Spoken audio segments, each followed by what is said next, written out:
Hey, Brent here with my third Q&A video where I answer your questions on freelancing, graphic design, and really every other question that you have to ask me. The series has been going pretty well, and it's well received with you guys, so as long as you keep submitting questions, I will continue doing these videos. So far, we are on a kind of like a bi-weekly schedule with this, so every other week I shoot and release this new video. And of course, if you'd like to see any other type of content, feel free to ask in the comments below, or you can reach out to me on Twitter at Brent Galloway. So yeah, let's go ahead and begin. The first question comes from OL Studios Official. Hey Brent, how do you deal with the downtimes in your freelance business? What are some tips on avoiding downtime and working year-round? Thanks.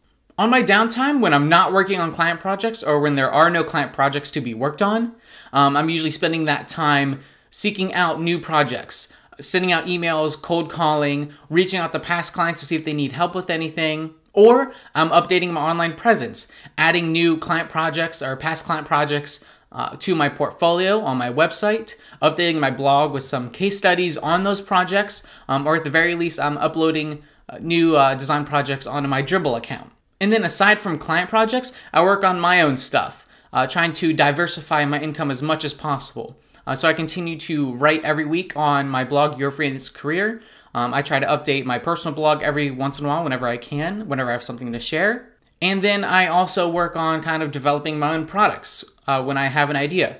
So kind of last year is when I really started diversifying my income and producing my own products. I started by doing a Kickstarter campaign and designing and producing my Stay True shirt and some 9x9 prints. And then after that, I started doing some digital products, which I sell through Gumroad on my website and on Creative Market. And then my most recent project is my guide, Start Your Freelance Career, where I wrote a whole book on how to kind of start freelancing, all the essentials, everything you need to know, including a bunch of essential resources and even some video tips for that as well. So I try and use my time as productive as possible, either working on my own stuff or seeking out that next client project. The next question comes from Maysoon on Twitter, and they ask, would you recommend freelancing to a student straight out of college? And what do you think of sites like Odesk? This is a great question, and one that I actually get all of the time.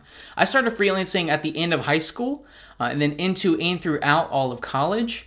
And then it was when I graduated college when I actually quit my part-time job to start freelancing full-time. So it was kind of in that span of going to school and after school during college when I would work on client projects or work on building my freelance online presence. And it was that kind of time period where I was able to kind of establish myself as a freelancer. And then right out of college is when I did make that jump into freelancing. So I highly recommend to start freelancing at any time, whether you're out of college, in college, or well out of college, working a dead-end job and you want to do something that you really enjoy. And in terms of sites like Odesk, I kind of have a strong opinion on this. During college and even right out of college, I too tried to use these sites to get my first kind of run of client projects. I spent a lot of hours setting up my profile, and then the work ended up not even being high quality work or even paying well for the time that I spent working on it. I would recommend to kind of stay away from it. It can be good to use these sites to gain that kind of a first experience if you haven't done working with clients or finding work and stuff like that. And then it can also help you kind of build that initial portfolio to help get you off the ground. So it's good in that aspect, but it takes a lot of time to set up a 100% profile, to get your photo on there and to get verified and to verify your identity, your bank accounts, and then to take skill tests and all the stuff they have you do to even, become well qualified for the projects that don't even pay you well. So I would say if you want to run a real freelance business or a successful freelance business, avoid those sites. You can do exactly what you're doing on those sites off of them for yourself. You can find clients and work with them personally, gain that experience of estimating projects, and you can actually get paid what you deserve or what you at least feel comfortable with. So that's my opinion on Odesk and other sites like that. I actually wrote a recent blog post on Your Freelance Career about that, how you should avoid these kind of graphic design or bidding sites. And I'll leave that link in the description below of this video, so you can check that out as well. The next question is, I would love to hear about your whole process while doing projects for clients, and also if you use any project management tools or apps like that. On a typical client project, I always start with a project brief, where I get to know the client, their business, and what they really need from me and my services. And then with all the information, I can come up with a project cost. And then I usually get a contract signed, a very simple graphic design agreement signed, as well as a down payment, 50%, or if it's a low costed project, then typically 100% of the project cost up front. And that just ensures that I do get paid for everything and I get paid on time. Because I don't start a project or I don't deliver any workable files until I do get paid. So it's all on the client whenever they're ready to start the project and then whenever they would like to have everything that I've worked on. After I get that contract signed and the down payment for the project, I then start work on it. We go through a few revisions. Every project is different, whether it's a logo, t-shirt design, or website. So all of this can kind of vary in between, but usually starts with the same with the brief, contract, down payment, and then I work. We go through revisions if needed, all that fun stuff. And then I end it with the final payment.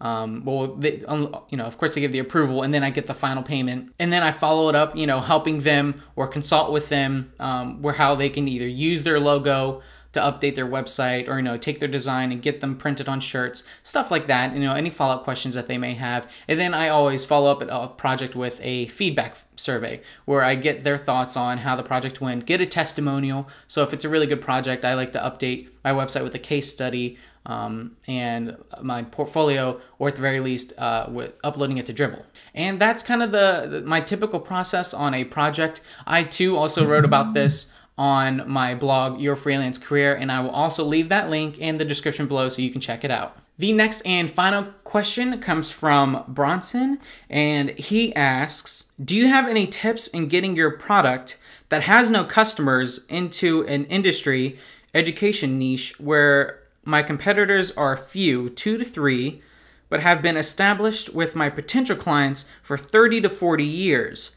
I've tried cold calling, emailing, had referrals to, and dropping off info packets and flyers, but my potential clients won't even answer my calls or call me back.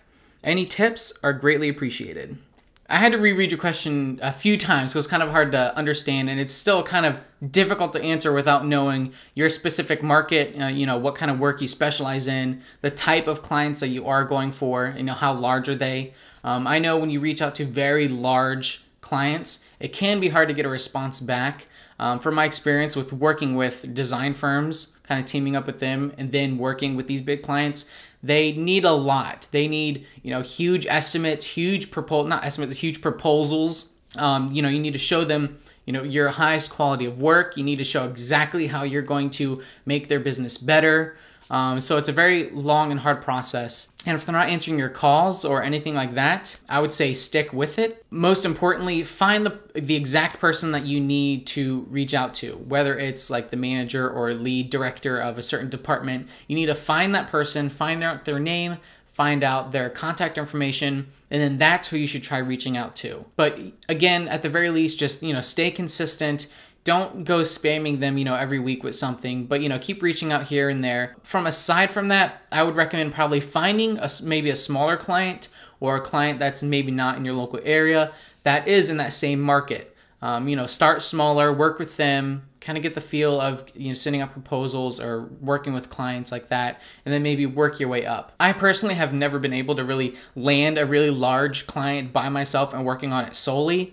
But then again, I don't really go after large clients typically. I usually work with small businesses. And then there have been a few occasions where I team up with like a design firm as a graphic designer or lead graphic designer on a very large scale project. So I hope this answers your question and it can, help you out with, your issue. So that concludes this Q&A video. I hope you found the information useful. And of course, if you have any questions whatsoever about freelancing, graphic design, anything about me, anything, or even if you'd like to see any sort of different type of content, whether it be video, a blog post, anything like that, please leave your comments and suggestions below. If you liked the video, then give it a thumbs up. It does help. And of course, if you don't want to miss the next video or any other videos, subscribe to my channel. It's much appreciated. And thank you for watching. I hope you have a great day.